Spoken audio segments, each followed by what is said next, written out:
go with me? Okay. I want you to look straight ahead.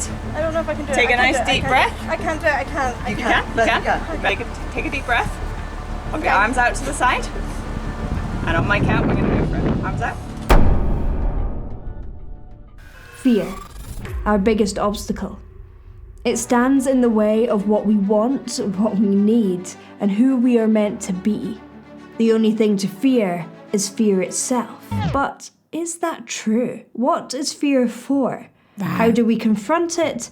And is it even healthy to? In this episode, I explore fear itself and ask, can we master it? Can I push through my own fear and bring myself to take the leap? I'm not a person who can stay in one place, and my life has been punctuated by many moments of grand change, and that can be really scary. And recently I have hit one of those crossroads, and there's been a lot of change in my life and my career. The thing is, my life is comfortable. It's fun and it fulfills me in all sorts of ways. But I have a dream that I have never had the chance to fulfill.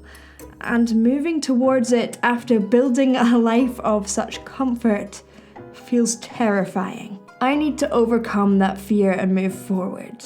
So I thought, what better way to challenge that fear than do a bungee jump? Before I headed down to the beautiful River Garry Gorge at Killiecrankie, I wanted to learn a little bit more about bungee jumping and if it could really help me conquer my fears in wider life. And it turns out, bungee jumping has a fascinating history. Bungee jumping originates in the South Pacific island of Vanuatu in the form of land diving, a tradition where men jump off rickety wooden towers around 20 to 30 meters high with 2 tree vines wrapped around their ankles and land on soft sand. The people of Vanuatu believe that land diving can enhance the health and strength of the divers, can cure illnesses, and can even bring about a bountiful harvest. I would definitely like strength and health and success in my life. But what does bungee jumping actually do to the body? I decided to talk to surgeon and TikTok sensation Dr. Karen Rajan to find out a little bit more. Thank you so much for meeting me. And as I said, I am doing a bungee jump, which is scary. And I wanted to find out, I guess, what's going to happen to me. I mean, it depends. Have you done bungee jumping before? I have done one before, but it was a very long time ago. And I think I'm actually more scared now. Yeah, I think our natural fight or flight response, that will kick in and you'll get a surge of cortisol, adrenaline, which will sort of kick you into action and improve the blood flow to your muscles. It might make you seize up a little bit. The reason the body does that is a survival mechanism, an archaic reflex where our ancestors used to use that to run away from predators. In our modern day society, where these things which can get us stressed is not quite a life or death scenario where we're running away from a lion. So the response is exaggerated for what we want it in our modern day lives. But you could say that jumping out of an airplane is a life or death situation according to your body. You know, your body doesn't realize what's going on because for all intents and purposes, you're free falling for several seconds. So from a mental point of view, obviously, you'll get a release of various endorphins. And endorphins are basically, it's like a little drug factory, your brain. It's the most powerful drug factory in the world. And these endorphins are opioids. They're natural painkillers. So it's kind of preparing your body for any attack almost. It's another protective mechanism. So your body's really gearing up for a battle almost. It's interesting. Some people seek that adrenaline rush because of that internal opioid high almost. Whether it's the personality that seeks that or whether it's the activity that then provides that high and then they are addicted to that high, it's yet to be determined. Okay, I don't know if I'm one of those people. Yeah. So the original people who started bungee jumping believed that it would improve health. Is there any truth to that, or is that a complete myth? There are various things like cold showers, which make you more alert and make you feel like you're living on the edge. So I think from a psychological perspective, it could be refreshing. It's a form of stress relief. And obviously stress is one of the most harmful things to our bodies. It's catabolic to muscle. It helps to break down muscle.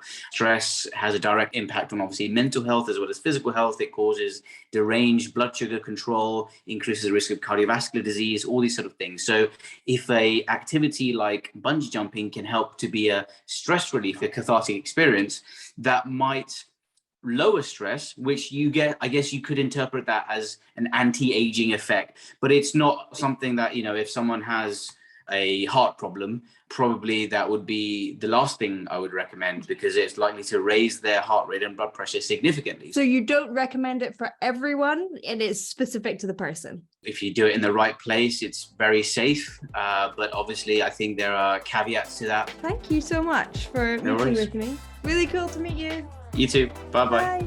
As Dr. Karen alluded to, bungee jumping isn't really known as a health cure-all, but is lauded for what it can do for the mind. In the 1970s, the activity in Vanuatu came to the attention of the thrill seekers of the Oxford University Dangerous Sports Club, and they wanted to try it out. They organised the first modern jump, illegally, from Bristol's Clifton Suspension Bridge in 1979. Organised commercial bungee jumping began with AJ Hackett in New Zealand in the 1980s. He promoted the sport with a whole range of crazy stunts, including bungee jumping from the Eiffel Tower, for which he was arrested by the French authorities. However, after that, bungee jumping soon became a mainstream way to help people push their boundaries and understand fear. But could this leap of faith really help me overcome my wider fears? I talked to therapist and YouTuber Katie Morton to find out more. Thank you for being here. Why do we feel fear at all, and what is it even for? Yeah, fear is a biological response to a threat, meaning it's almost like out of our control in a lot of ways, and it's really protective, and it's a helpful thing. Fear is actually good. It's not a bad thing. It's something that we're going to encounter, and it's our body's way, like body and brain, because we're connected, right? We can't say just physical health and safety, but it's also mental health and safety. So if we fear that that could cost us too much emotionally, right? I could be really embarrassed. That fear is going to come up so that we don't do that thing that's going to cost us too much or put us in a position of being threatened or harmed. That's interesting, because we often inherently feel like it's a bad thing. Mm-hmm. So if it's a good thing, can you and should you overcome fear? It really depends on the circumstance. I know people always want like definitive answers, but fear is helpful in the reasons I was telling you, right? Like if it's going to cost us too much, like if you and I are going out for dinner and we can take this lit path to our car, or we can go down a dark alley, fear is going to say like, hey, that seems kind of scary. Let's go on this lit path. That's protective. It's actually improving our life and helping us continue our lives. However, fear can get in the way. Like you can consider someone who has trauma in their past. There are going to be a lot of misfires when it comes to our fear response because of hypervigilance. And if we think something bad is going to happen all the time, even if there isn't a threat. And so fear can be helpful and save us. But in some situations, if it's hindering us from growth or hindering us from challenging ourselves to try something new, essentially getting in the way of us functioning, that's when fear can become not helpful. And that's when we should challenge it. How do you know when it's not helpful? I think if we see the thing, let's say it's giving a presentation. If giving that presentation is something that we've always wanted to be able to do, it's something that could help us in our career path or in school. It's something maybe we have to do. So with those situations where you can see it bettering you, opening up more opportunities, helping you feel more empowered, right? If you can look forward and just envision that you did it, would you be like, yeah, those are the ways that we would know it's good for us. And so if we can just kind of take a beat and consider, check in with yourself, and you can even check in with other people. If you do have trauma in your past, we can struggle to trust our gut. And that's why it's important to have healthy people in your life to be able to bounce those ideas off. That could be a therapist, a good friend, family, whatever you have available, if we're unsure. This one might seem massively obvious, but why would a bungee jump make us scared? And also, why do life changes make us scared on the opposite side? Yeah, no, that's a great question. So bungee jumping in particular, first of all, I'm an adrenaline junkie and I love stuff like that. So I'm like, ooh, this is so fun.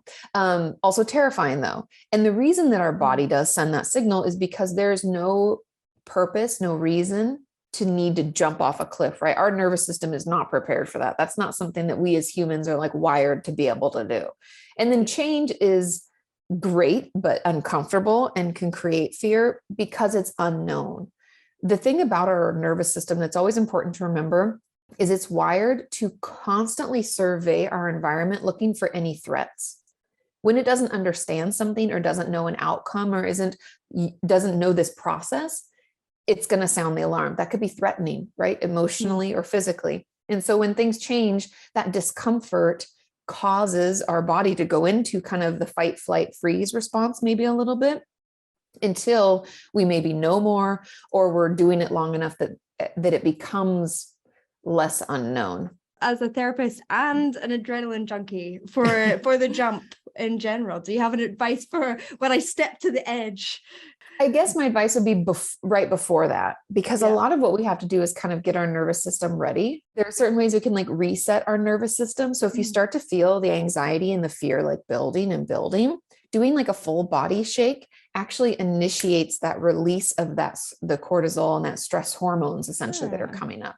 Also, I find mantras in the moment to be really helpful.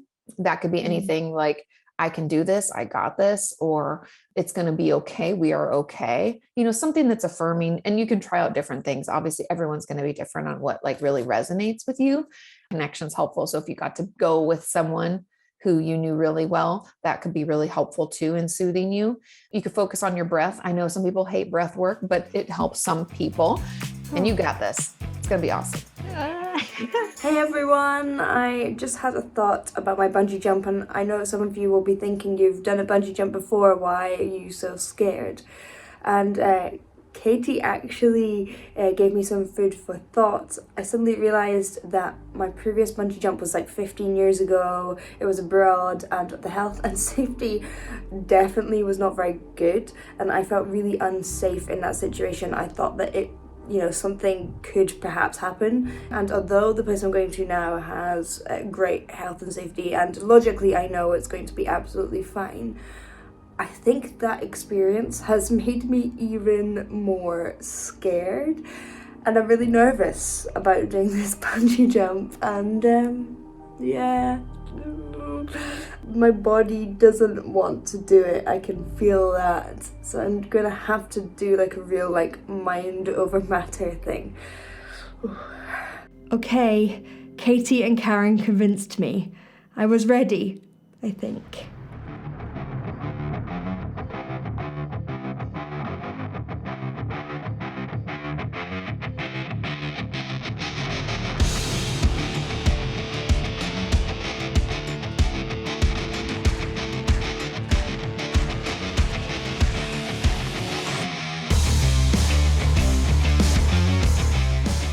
Done a little record attempt a couple of days ago. Oh, amazing. Yeah, so we've got this on here. That's bungee So it jumps came in in. 24 hours. Oh my god. How many bungee jumps was it? It was 765. So. What? The same person? Yeah, Did it same over and person. over? Yeah, one person. Yeah. That's amazing. Beth, how do you feel about doing? Well, I'm happy with bungee jumps. I'll just do one, it's fine.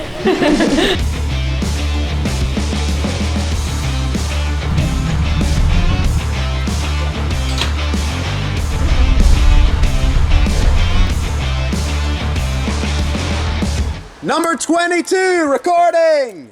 Welcome to Highland Fling. What is your name? Beth, And what are you doing today, Beth? I'm jumping off a bridge. You're jumping off a bridge. Is there any reason why? I don't know. I don't know. Wow, that's great. Fine. For fun. Well, we do it anyway. Yeah. Sweet. Let's do it. Let's get do a it. photo this way. Perfect. Right, out to the edge we go. So if you want to hold on to me, you can do. Okay. I'm going to shuffle out to the edge. Okay. Give me a moment. Okay. That's it. And we're going I to go don't know. all the way. You can do it. Sorry. No, you're all good. So hold on to me just here, okay? And we're going to go out to the edge together, okay? So let's start going. That sounds good to even go to the edge. Don't think about it. How The long more will you it take to do the jump? A couple of seconds. And then I'll be like, you bounce around. And the winch comes down, you clip it on, and we bring you back up. Okay. Just Okay. enjoy the view whilst It's you're like down there. trying to do like 10 reps at the gym, yeah? You got it. Yeah. Sure. Oh my god. It's just like that, yeah. It's just like a treadmill. Easy peasy, right? Do people not do this sometimes? Because I literally No, don't no, know no, if I can do it. you're all good. You'll get there. So we're going to go all the way until your toes are just over. You Oh go. my god, oh my god, oh my god, oh my god. Oh, You go. I don't realize I'd be like this nervous. Toes like a bit more. Lovely. Stop there. Right, I want you to look straight ahead. Okay, can I hold you for a little bit longer? Nope, we're going to No, let go of me. Okay. I want you to look straight ahead. I don't know if I can do Take it. a nice deep breath. I can't do it. I can't. You can. Right, take a deep breath. Pop your arms out to the side. And on my count, we're going to go for it. Arms out. Here we go. 3, 2, 1, bungee.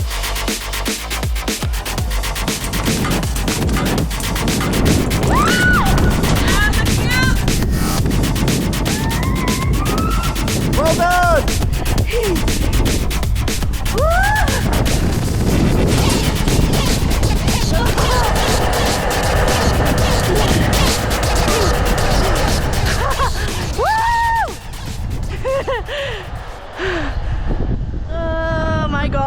Oh my god, I can't believe I just did this. That was the scariest thing ever. That was the scariest thing ever. Oh my god. I'm just hanging upside down, waiting for a winch to come down. All right, Beth, looking up. How was that? It was okay once you got to the bottom. Okay, is that it? Yeah. All right, we'll take Better it. than okay, Yeah, right? put her down. Say it's good. It was good. Oh, nice, thank you. Well done from Highland. So, what did I learn from my bungee jump? The only thing to fear is fear itself. Well, sorry Roosevelt, I don't buy it. I learned that fear is an important protective mechanism from actual danger that we should be scared of. Instead of ridding ourselves of it, we can use it. Fear tells us when we should consider the path we're taking, and when fear is telling us that there's something wrong and that we're actually in danger, then we should listen to it. If we take a step back and we see that overcoming that fear could help us improve something in our lives, could help us achieve a goal perhaps, then, and only then, should we feel the fear and do it anyway. My bungee jump was one of those moments. Biologically, I did not want to do it. Our nervous systems don't want to jump off bridges, it's self-preservation. But logically, I knew I was safe, and I knew if I could overcome this, then my life changes would pale in comparison. But how did it feel? Terrifying. Am I glad I did it? Absolutely. Being able to take that leap when the fear is so visceral and so all-encompassing is really empowering. I now know that I can step past that fear if I need to, even in the most extreme circumstances. So, from now on, I won't fear fear, but I'm going to embrace it. And when the environment is right, I will feel the fear and do it anyway. And it's going to feel amazing afterwards. And I know, because I did a bungee jump. Yes. Thank you for watching. I hope you enjoyed. If you did, please do like and subscribe. Once again, big thanks to my patrons. If it wasn't for you guys, these videos would not happen, and they're so much fun. And thanks to Katie Morton and to Dr. Karen Rajan, and of course everyone at Highland Fling Bungee. See you in the next one. Bye.